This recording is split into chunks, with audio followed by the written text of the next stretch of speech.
sponsored by the National Endowment for the Arts and the National Endowment for the Humanities.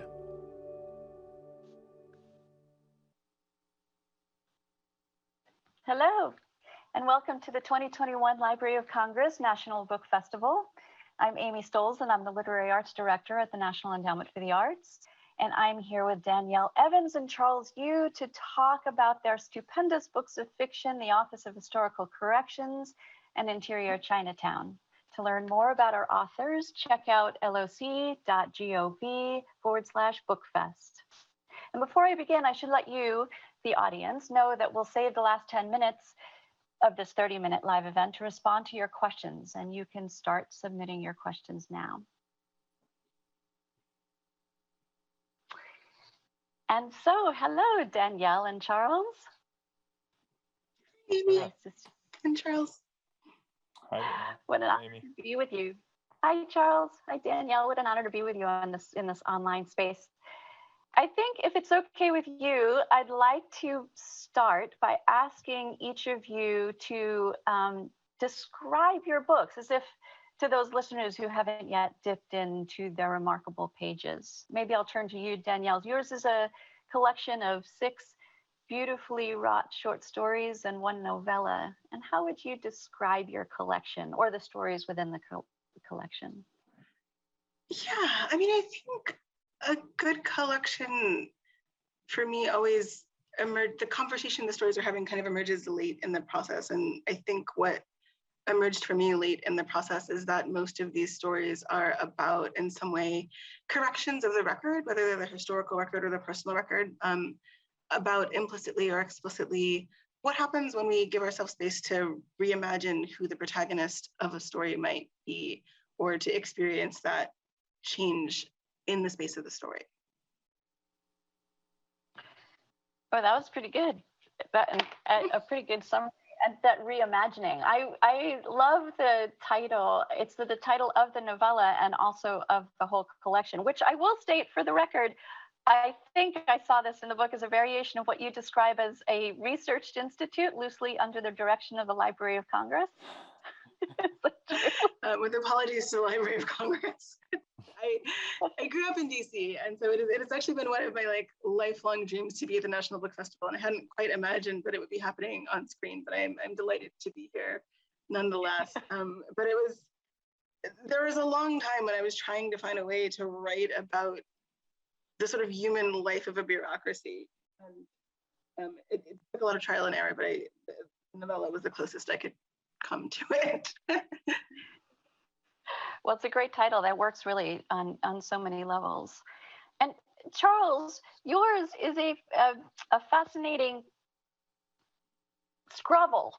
I just made that up. Sort of like a part script, part novel. Although I think everything you're doing is thankfully trying to take us off script, which is so refreshing. How would you describe Interior Chinatown?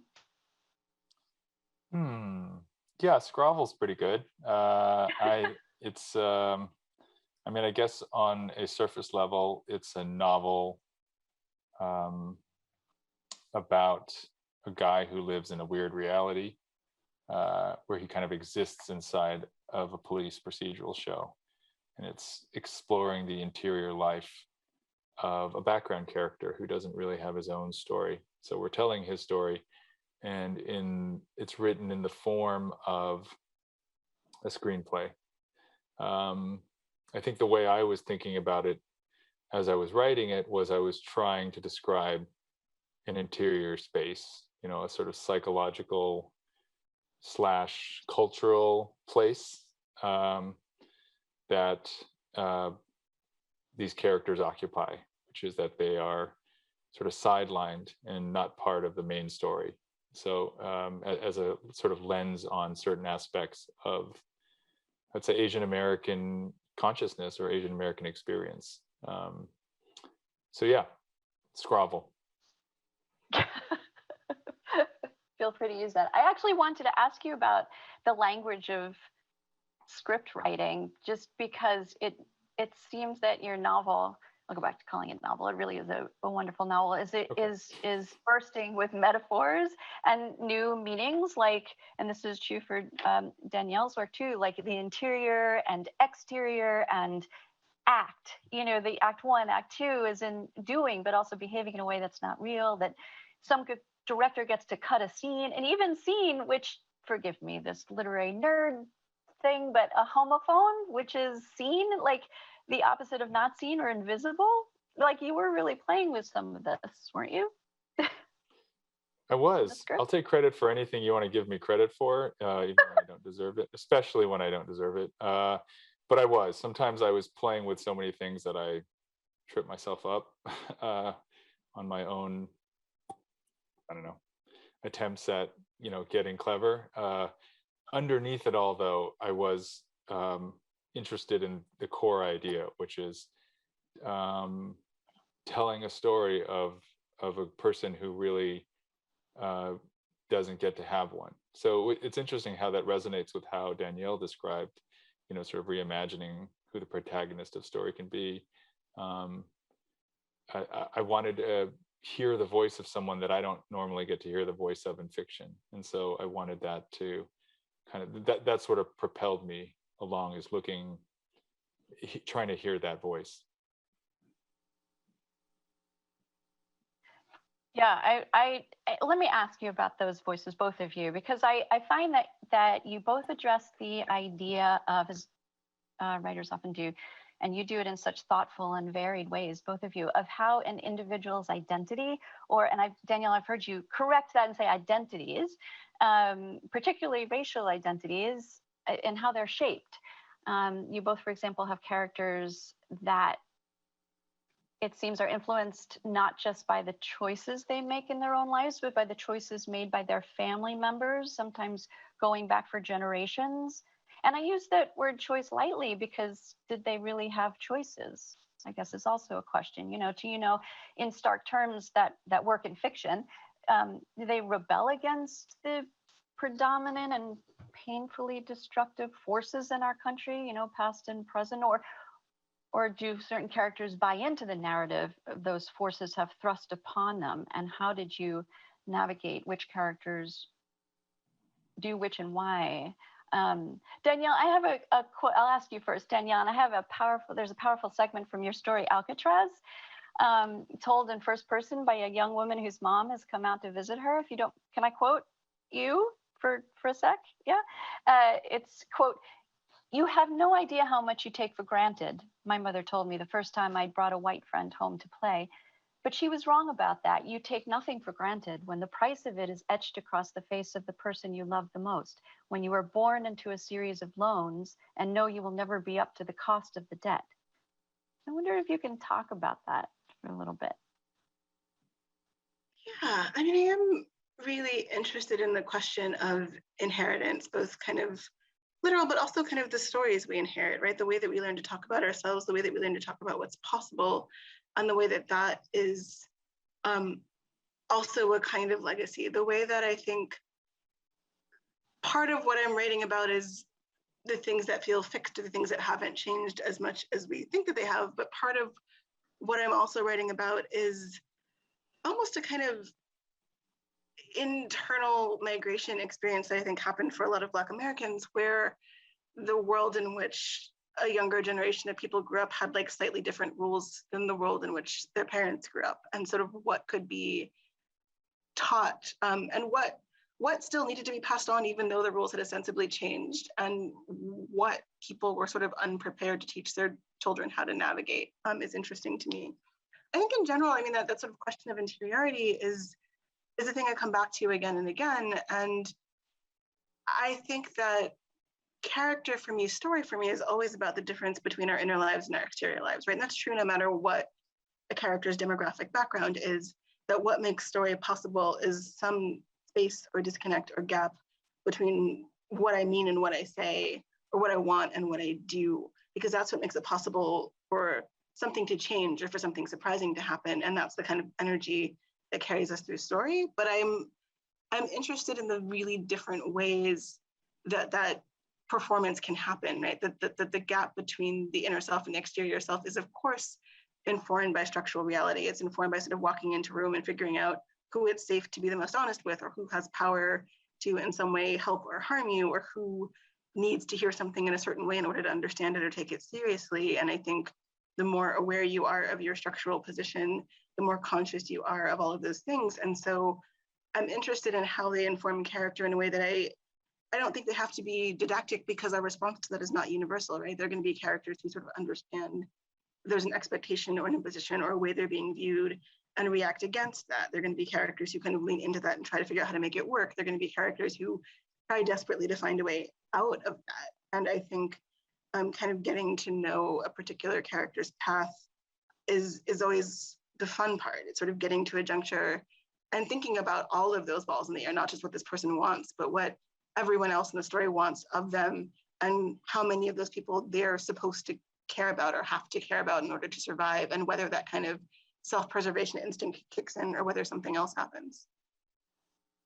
I really feel that in your writing and your characters that struggle to understand, and that interior and those interior and exterior lives. I know, Charles, I'm guessing you think about that too, because that's in your work as well. I mean, your characters, Willis and Karen in particular, they grapple with family expectations and general influences. And I actually wonder how much financial hardships have played into their identities too, because you describe Willis's parents, like they lost the plot along the way, you say, and his mom, there's very poignant part of where you talk about his dad, but also his mom, again, in reference to the part she gets in movies, but of course so much more, that she weeps and she dies. She weeps and she dies. It's so sort of heartbreaking, but you have the interior in the title of your book. So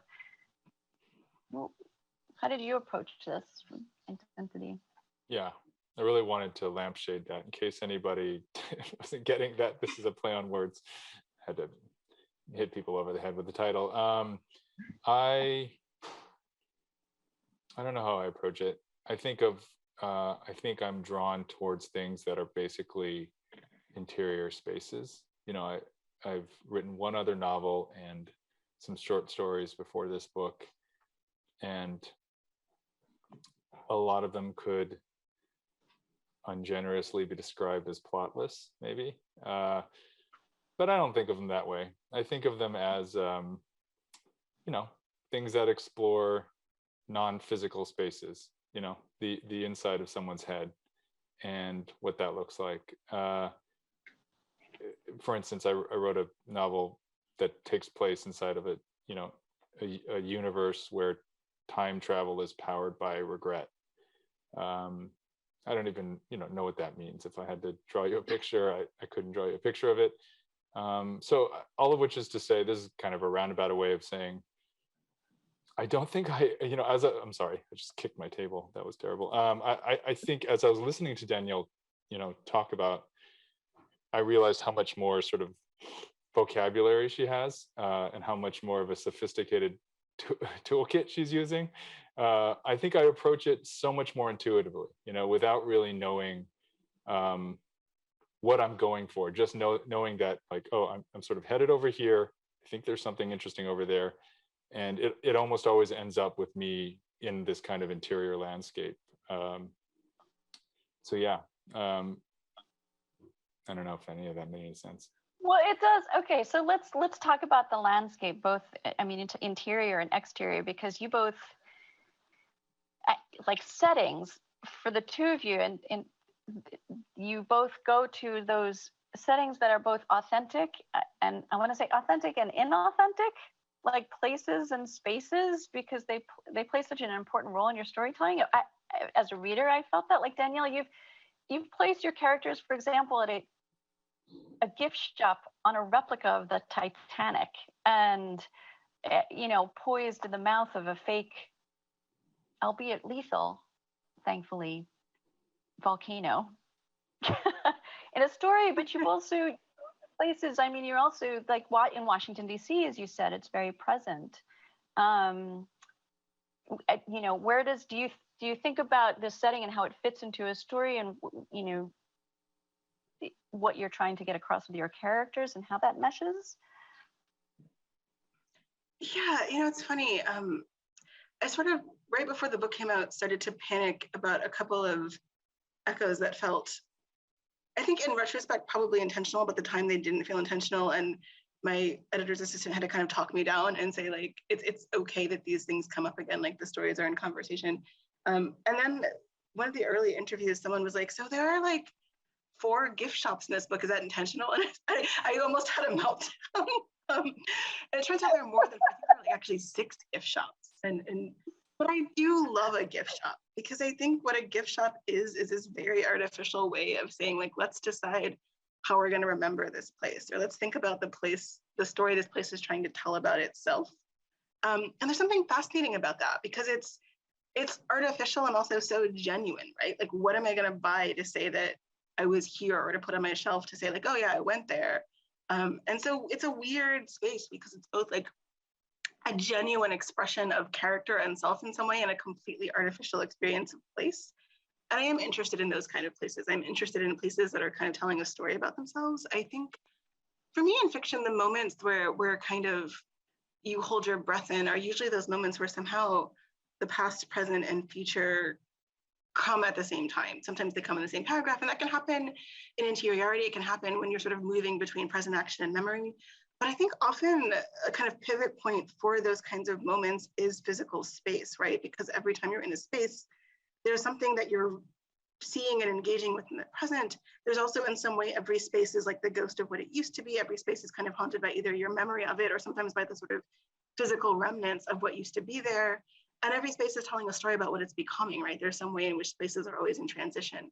And so I do think physical landscape is a good anchor for those kind of really meaningful moments that feel big, like life feels, like a feeling that's bigger than a single time frame can contain. Yeah, I feel that, like, at a physical space, that you can be past, present, and future in a physical space. And the gift shop, I kind of noticed that too, and I loved that actually about the collection, because I Retroactively know claiming I did it on purpose. It makes sense. because metaphorically speaking, like, there's some people who go right to the gift shop in a museum. And also, since we're talking about interior and exterior, you can get physical gifts, but what are the interior gifts that you're getting from these physical spaces is something to think about. And Charles, again, it is in your title, so we know that the setting is important. But you're talking about Hollywood and Los Angeles, and also not just Chinatown. I mean, you describe, for example, a restaurant there where characters work, and an apartment building where each floor has its own ecosystem. That where it's, what's interesting is that you often do talk and pull apart stereotypes, but you get very detailed and human in those, talking about those floors in that apartment building. And so I just can you tell us more about your setting that you think about? No, the way you framed that so interesting, and it's sort of, for me, resonating with the gift shops from Danielle's great collection. In this book, the Chinese restaurant is a kind of composite space. It's a real place where people really work, people really eat there. And also it's a kind of performance. There's a front to it. There's theming, there's architectural motifs and design elements, and even a kind of performance of the Chineseness of the place. And it's populated by real humans who may or may not be actually Chinese. In this book, Willis's character is actually Taiwanese, but all of that gets compressed and flattened in the sort of front-facing performance of Welcome to the Golden Palace Chinese Restaurant. We're here to sort of give you an experience of eating here. So, and so the backstage of that is the kind of the kitchen, where we don't get to see the busboys and the cooks and people who work at the restaurant being themselves. And then even behind that, or sort of above it, is where these characters actually live. The ones we don't get to see the lives of, in this sort of TV reality where they all exist, we never really see the inside of this building. We just see the ground floor, sort of front-facing Chinese restaurant. So for me, it was basically taking something that TV and film compressed, historically has compressed and flattened into 2 dimensions and making it into 3 dimensions. Yeah, that's lovely. I'd like to ask you more about, and maybe someone will, about writing for TV. I also wanted to mention, and then I have one question, last question before we go to questions from the audience, about that I noticed both of you did this, that where you play with names of your characters, and sometimes you give them actual names, and sometimes you give characters just like labels, like Kung Fu guy, restaurant hostess, and inscrutable grocery owner. And Danielle, you have a whole story where there's like, and why won't women just say what they want? I think is a story where characters are referred to as the long-suffering ex-wife, and this is great. The woman he asked to back out of a grant they were both up for and ended things with a suit he did.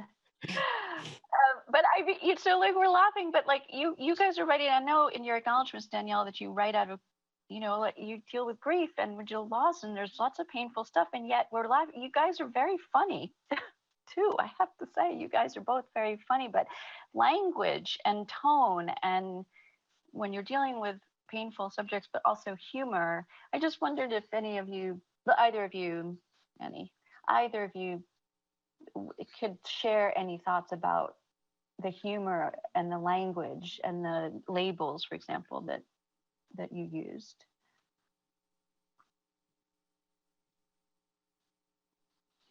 I'm really Danielle. interested in general in the relationship between humor and grief. And I think humor can be a kind of mourning, right? One of the things you lose when you lose a person is all of your inside jokes, or all of the stories that only would have made sense to them, or the things that you sort of laughed at. If you tried to explain it to somebody else, it would be kind of a tragic story. It's just sort of the laughter was how you inhabited or survived it at the time. And so I am really interested in where that humor comes in to mourning, where that humor comes into a character's kind of coping with a situation, whether it's kind of aggressive or self-deprecating or defensive, because I think that tells me something about character and voice too. In the story that you mentioned, I was interested in playing with this story that feels so familiar that it's exhausting. And so part of that familiarity was trying to write these characters as archetypes and then giving them more and more space in the story so that eventually they kind of took it over. So that it is a sort of catalog of women who are unnamed, who sort of exist as initially objects in this other person's story. And then hopefully, like, the longer the story goes on, the more that becomes uncomfortable, and then it sort of breaks open a little bit, and they become more complicated figures without ever having been given names. I'm sorry. Yeah. Go ahead, Amy. Go ahead, Charles. Oh, I was going to say something briefly about humor, maybe, but I also wanted to take this chance to say that I think Danielle's collection is really funny. Another thing I love about it is the endings are all so spectacular. I feel like it's a masterclass on endings, because each story I felt like could have been expanded. Like, I wanted to know more, but then when it ended, it felt both like too early, but also perfect, which I think is the sign that you ended it in the right place. So, like, one, how do you do that? Like, I can never end anything, even like a comment during a Q&A. I just sort of dribble off until the moderator realizes I'm not going to say anything else. But I also especially can't end a story. So I usually end up sort of pulling something out of my bag of tricks, which is like calling back something from the beginning. That's sort of my ending. But yeah, amazing endings. Having taught many styles from your collections, I disagree. I think that you can end a story quite beautifully. But thank you. I wasn't Both fishing. of you.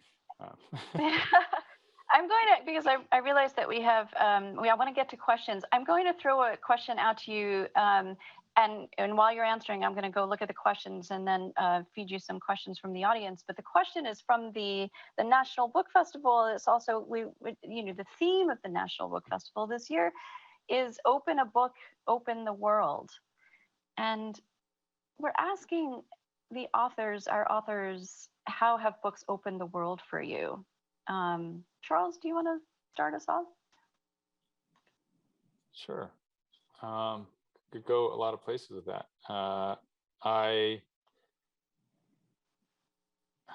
I mean, I always feel better when I'm feeling really bad, which is a lot lately. I feel better after reading. I just had the chance to reread Danielle's book, and to be reminded that there are, people out there doing work like this, and that this connects us in a way deeper and less direct, but more profound, across space and time. To be connected with someone's fiction like this is an incredible reminder of the empathy and intelligence, and so it gives me hope. I mean, I don't know if that's any kind of answer, but I literally just finished Danielle's book again, so that's what's on my mind. It That sounds reopened. great. It made me feel better. Yeah. I feel like now I'm worried Go that were ahead. you very sad before you read my book if it uplifted you? I'm not saying it was uplifting. I'm just saying it was a really good book. Yeah, no, I think that there is something about going back to a book, especially I think I'm in a phase where I'm doing a lot of rereading and looking at books that I read sometimes a long time ago, and it can feel like a letter from someone who survived something, or like a letter from sometimes an earlier version of yourself, because you're in conversation with every version of you that read that book before. I do think that it's a tough time to remind yourself why you wanted to be an artist. I think that sort of there are so many different kinds of disasters looming, and thinking about the ways in which every person who ever sat down and wrote a book was in some afraid of something in the moment that could have ended the world as they knew it. And in many cases, there are artists from communities where something did happen that was apocalyptic for their particular community, right? And that they sort of made this space to create a document of what it felt like to be alive is something that sort of I can return to as having both a kind of tempered hope for the future, and also a hope that someday someone may be able to sort of find my work in a place where they need it. Oh, that's beautiful. I'm sorry, I can't find the photo. Could someone send me the link to the questions? There we go. All right. The first Adan questions from Julia, where she says, "I love both books." She really loves both books. And the question to Danielle: what historical and fact, which is in quotes, would you most like to correct in real life? I don't know, because I feel like corrections always open up another kind of understory. I think that the historical period that I wish people understood better, and I think we are getting there. There's lots of really great nonfiction just in the last couple of years that's sort of dealing with this, is the post-Reconstruction period. I think it's sort of wildly undertaught and misunderstood, and it's a sort of gap in U.S. history. Not a gap in history, but a gap in a lot of people's understanding of U.S. history, without which kind of nothing that happened subsequently makes sense, or a period about which we've told ourselves kind of particular stories that erase the kind of complicated work that was done and then undone during that period. And I think we have to sort of sit with how much was sort of actively undone, and what a sort of fear of progress there was at a moment when something could have been different, if we're going to sort of wrestle with the way that sort of cycle repeats itself in the present. That makes sense.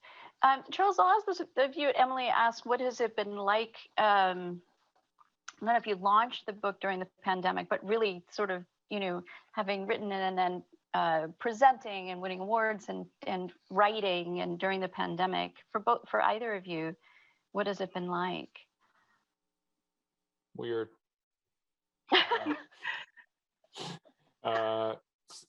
It's so surreal. I can't, I feel like my physical body is fairly useless at this point. We might as well just exist inside Zoom. It's been wonderful in a lot of ways to connect through this way. And now I think I prefer this. So I don't know how I'm going to actually go back to having to like make conversation with people face to face. I'm gonna pretend I don't know how Zoom works as soon as it's culturally acceptable to do that, and be like, I don't have that. I don't know what that is. If you want me, you have to like bring me there and feed me dinner. I do not appear online. I don't think I have to pretend. I still am like Philistine working my way through, but that's hilarious. I have a question from Anna. Which books or stories or authors influenced you as young readers and writers? And perhaps that'll be the last question. Danielle, do you want to, and then Charles? Yeah, I mean, I feel like there are the influences you have and the influences you aspire to. So I think my actual influences, what I was reading as a kid, were sort of hand-me-down legal thrillers and The Babysitter's Club. And I do think it taught me something about understanding every book as a mystery, right? The plot of a thriller depends on asking a question right away and then delaying that answer in a way that's gratifying. And I do think that even things that are sort of not interested in plot in traditional sense have to work on that same narrative structure. And so I think remembering kind of what drew me into a story sometimes comes back to me. I also think that there's a way in which when you spend a long time with characters in a series, you sort of think about characterization. It also becomes really obvious to you when someone has messed up the characterization in such a way that sort of you want to think through, even for a much shorter period of time, a character, like all of the sort of things the character might do to understand what they would do in a particular moment. I think in terms of early influences that come back to me as a writer, I do think reading early Alice Munro and Edward P. Jones and Junot Diaz kind of made me understand the capacity of the short story and made me think about what you could do with voice in a short space that could sort of add layers and density, and especially thinking about the use of memory in the past. I'll answer quickly. I took a class, I took several poetry workshops at Berkeley, one of which was with Robert Hass, the former US Poet Laureate. And I remember reading his collection Praise early on as an undergrad, and the beauty of his language, the clarity of his thought made a deep impression on me. Nice. Well, thank you both. We are out of time and with a couple of minutes over. Thank you, Charles. Thank you, Danielle, for sharing your time with us so generously. And thanks to all of you for your questions, and keep enjoying the National Book Festival at loc.gov/bookfest. Thank you, everyone. Thanks, Amy. Thanks, Danielle. Thank you.